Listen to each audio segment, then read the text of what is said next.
Hello everyone and welcome back to the Formula 1 2021 League. This is race number 7 and it is France. This is the weekend I said a lot of people are going to be more confident than usual.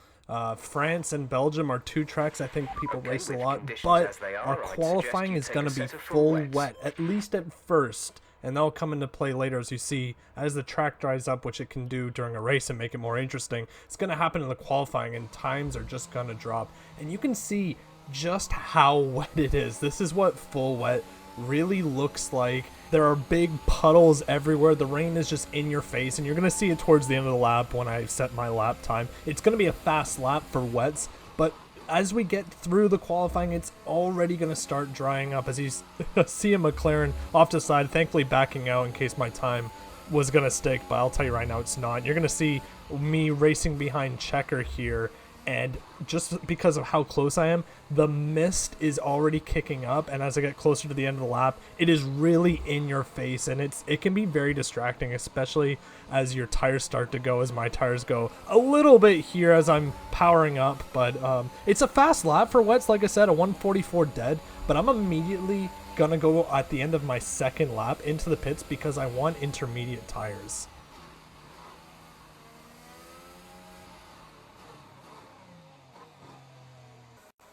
Okay, I'll give you the timers right now. Currently, alright, we're on inters. Jeff just told me to go on inters. Jeff just told me go on intermediates, and then as soon as I click I want to drive out, it's like, the recommend tire is wets, actually. 142.7. I just invalidated. Fuck! I looked up and I was an idiot. What would I have gotten?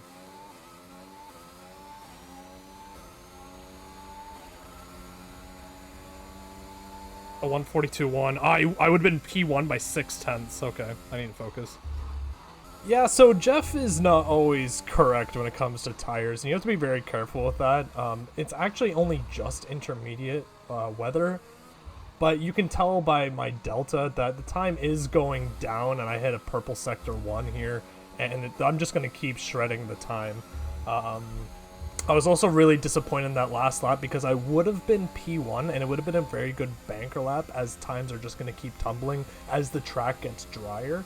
But I accidentally, as I look up to see who got fastest lap, I cut the corner and that invalidates my lap and I have to keep going. And I set just enough fuel to get a few laps in, but I actually should have set more because, like I said, as it keeps getting drier and drier, times are just going to keep falling, so I should have kept going as long as possible. And these tires, because they're intermediates, I will not have to start on them unless it's a wet race, and I don't even know if that's true. You might get fresh inters, but they last a really long time. You don't need to change them, so I should have fueled up as much as I could to get as many laps in here. But you can see that already I'm 6/10 up on my previous lap time, and it's gonna be my last lap, so it has to be good. I know that my fastest that was invalidated was already around this time, so as long as this is good for the last 2 minutes of qualifying, it should be okay. But I do not have time to go around the track again into the pits and fuel. By that time the qualifying will be over. And thankfully, the last lap we set, the 140.7, is going to stay fastest lap by about 4/10, which means we are first on the grid and we get to decide the pace. Now, straight away, you can see it's giving me the yellow option. Why is it doing that? Like I said, we were qualifying on the green intermediate tires, somewhere between full blue wets and somewhere between on the other side the red slick soft tires. But because of that, you can start on any tire. So it's giving me the option to start on the yellow mediums so that you could potentially stretch them out even longer. You can see the alt strategy as well is to start on softs and go to hards. That's a bit of an undercut on the softs to go on to the hards, but I don't think that's a viable strat. I think overcutting on your mediums is going to be better. And now on to the race itself. 5 red lights. And it's a pretty good start, as we usually do, and I'm going to take a very quick look behind me, and I see 3 wide going to this first corner, so I cut a little bit on the left. I don't want anyone diving me of that pack, because I know someone's going to be taken out of this race, and like I thought, it was one of the Ferraris. It is Towheed, and we don't get any safety car. There's a lot of runoff area, so that Ferrari went off the track, and I don't think he actually retired. He must have managed to keep it on, but he definitely lost a lot of track time. Now, as we go on to lap number 3, so DRS is activated. You can see I've got 2 seconds on Morrow, so there's no worry about DRS, except I'm going to have the worst moment of my life. That's an exaggeration. I'm going to have the worst moment of this league where my game stops, and instead of the AI taking control of the car, it's just going to freeze me in place, and that 2-second lead I've just built up is now gone, and I am very, very frustrated. As you see, like, the Delta thinks Morrow is 4 seconds behind me for some reason, even though he was only 2 seconds before, and now he is 0.3 behind me. So as DRS was activated last lap, he is now in my DRS, and I can only hold him off for 1 lap. And even here you can see just how strong the DRS is. I try to break it a little bit, but I realize it's not worth it. I'm going to let him pass. I'm going to let him down the inside and go tuck in immediately behind him. And you can see his rear light is flashing. That means his battery is below 10%.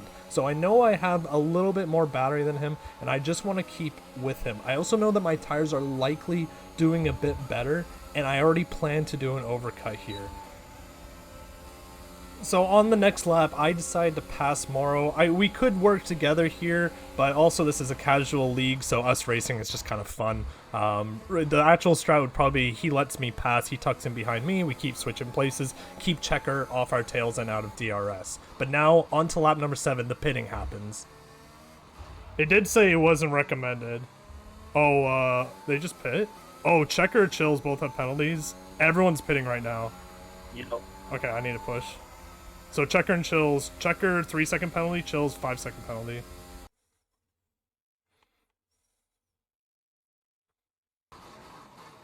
Someone took out the fucking sign, just so you know. Oh god. So I need to. I'm gonna lose time on that. Second white line. Just make sure you don't cook it. Morrow's already. Oh my god, Morrow's gonna fuck. If I kept going this rate, Morrow would be hitting DRS on me. Are they gonna catch me that easily? Oh god, the undercut worked for them. So this is a bit disappointing because, like I said earlier, I didn't think the undercut was that strong, but actually it's just bad right now because specifically Checker gets past me as I come out of the pit lane, but he also has to take the inside line because I have a right to the pit lane line, and Checker goes wide and gets another 3-second penalty. So I should have no issues in getting second now, but my shots of getting first are now much harder. As you can see, Morrow's 2 seconds ahead because of the undercut. So it's actually a little fortunate that Checker's ahead of me because at least I can get DRS. But at the same time, my tires are going to be much stronger. As you can see, as we go to lap 12, they're immediately going to be catching up on Checker, and you can see Checker is already going wide. Maybe his softs are also overheating, but that 1 lap is going to make a huge difference here. So I'm going to take a look. I want to get past Checker on this lap so I can fight Morrow on the last lap. I'm making a bit of a mistake not staying in the slipstream there, but it also tells me that Checker is looking to pass here. So I turn off my overtake and try to tuck in as they go too wide into the chicane. Checker giving way to Morrow. I just stopped myself from going off the track a little bit, and I'm right on Checker's ass now. So this is the part where I need to pass, but there's so few passing places here, and yeah, I'm gonna try and find a spot.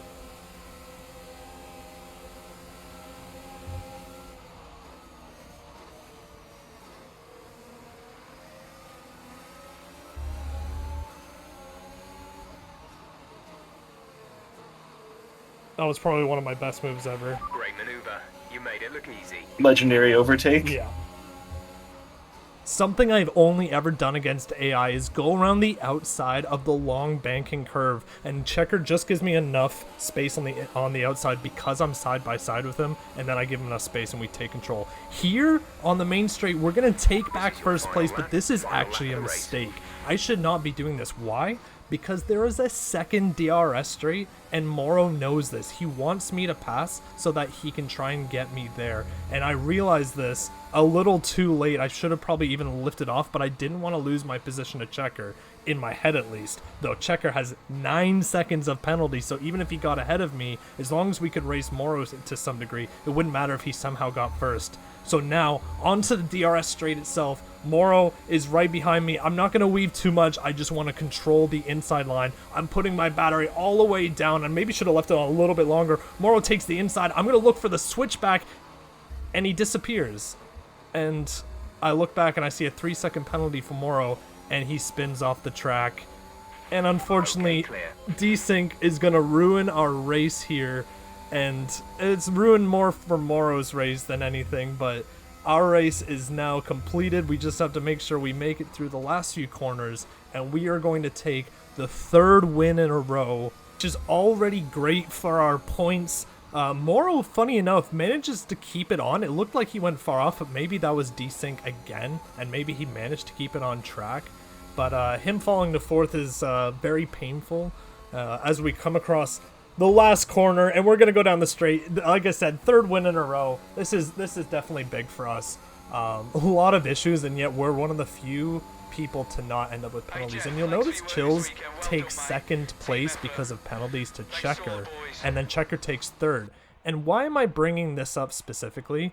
So Moro had a desync issue, and afterwards we were trying to decide whether he deserved 1st or 2nd, because it was only a few corners, and we brought up the fact that I had that stall in the beginning, and everyone behind me saw it, so they were completely willing to give me 1st. So we were trying to decide to give Moro 2nd, and we were already discussing that he probably deserves 2nd at a minimum, and then I bring up this screen in particular, and I noticed that if Moro doesn't have that desync issue, he doesn't get his 3-second penalty, and he ends up finishing 2nd anyways after penalties of Chills and Checker. So we collectively agree, yes, and even though as much as I'd love to see the Alfa Romero even further down and have less points from Moro himself, it is much better for the racing integrity if he gets 2nd. So a great race overall, but this is where we're going to end it. First, I really want to thank everyone who's been watching the last 6 races. The feedback's been great. It's awesome to share a little bit of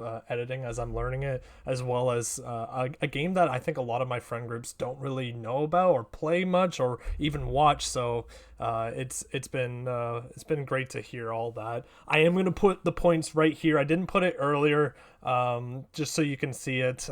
We are still ahead, obviously, because we got first on first, 3 wins in a row. Next week, though technically it's the same weekend, is going to be Belgium. It is the track that I think people have played the most outside of Austria. It's going to be very fast paced, and it's going to have a lot of action going on. So look forward to that. I hope to see you guys there. Thank you again for watching, and have a good one. Bye, everyone.